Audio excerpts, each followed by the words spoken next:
মানবিকের শিক্ষার্থীদের রেজাল্ট খারাপ হওয়ার অন্যতম একটা কারণ নিয়ে আলোচনা করব আজকের এই ভিডিওতে। যেই কারণে মানবিকের শিক্ষার্থীরা সবচেয়ে বেশি খারাপ রেজাল্ট করে সেটা কি জানো? সেটা হচ্ছে হ্যান্ডরাইটিং, হাতের লেখা।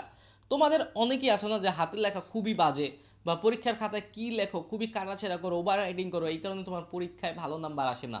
হ্যাঁ, এটা হচ্ছে মানবিকের শিক্ষার্থীদের একটা কমন সমস্যা। দেখো, বাংলাদেশে মানবিকের শিক্ষার্থী কারা? মূলত যারা নিম্ন বা মধ্য যারা, এবং ঢাকার যে বড় বড় কলেজ আছে যেমন রেসিডেন্সিয়াল, নটরডেম, হ্যাঁ, রাজুক, এইরকম কোনো কিছু রিনোন প্রতিষ্ঠানে মানবিকের শিক্ষার্থীরা ভালো হয়ে থাকে। বাংলাদেশে আরও রিনোন প্রতিষ্ঠান আছে এমন কিছু।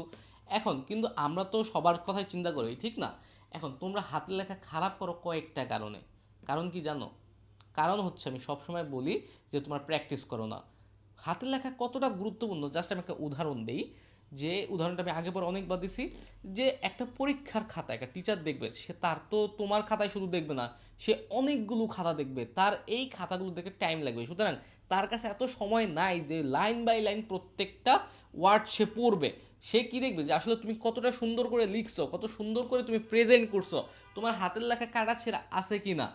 এই জিনিসটা তোমরা জানো না, এই জিনিসটা তোমরা ভুল করো। সুতরাং সবার আগে তোমার কি করা লাগবে, যে তোমার হাতের লেখা খারাপ হোক ভাই সমস্যা নাই, কিন্তু তোমার যাতে লেখার সময় কোনো কাটা ছেঁড়া না থাকে, তোমার লেখার সময় যাতে ওভার রাইটিং না থাকে, তারপরে হচ্ছে লাইনগুলো যাতে অতিরিক্ত বাঁকা না হয়, এইগুলো খেয়াল রাখবা। যখন তোমার টিচার দেখবে যে খুলেই যে না, তোমার খাতাটা নিট অ্যান্ড ক্লিন, তার মানে বুঝবে কি তুমি আসলে একটা ভালো স্টুডেন্ট, তোমার লেখার প্র্যাকটিস করো, তোমার প্রেজেন্টেশন স্কিল ভালো, তুমি সুতরাং অটোমেটিক তোমার রেজাল্ট বেড়ে যাবে।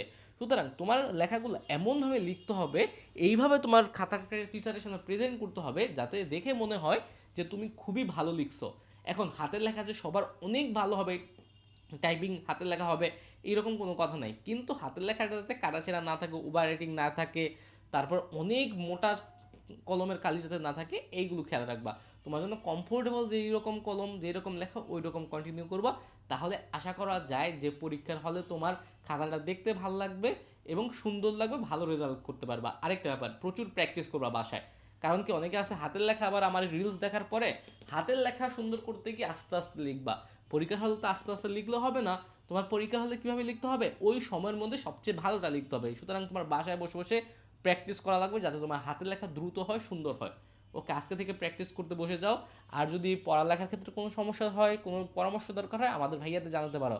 আর ভাইয়াদের কোর্সে কিন্তু মানবিকের বাংলা, ইংলিশ, আইসিটি সহ সকল বিষয়ের ক্লাস দেওয়া আছে, সকল সমাধান দেওয়া আছে। তোমার কোর্সে এনরোল হয়ে এই রমজান মাসের মধ্যে বা ঈদ অফারের মধ্যে তোমরা কোর্সে এনরোল হয়ে যাও, বিশেষ অফার চলতেছে। বিস্তারিত কমেন্টে। আসসালামু আলাইকুম।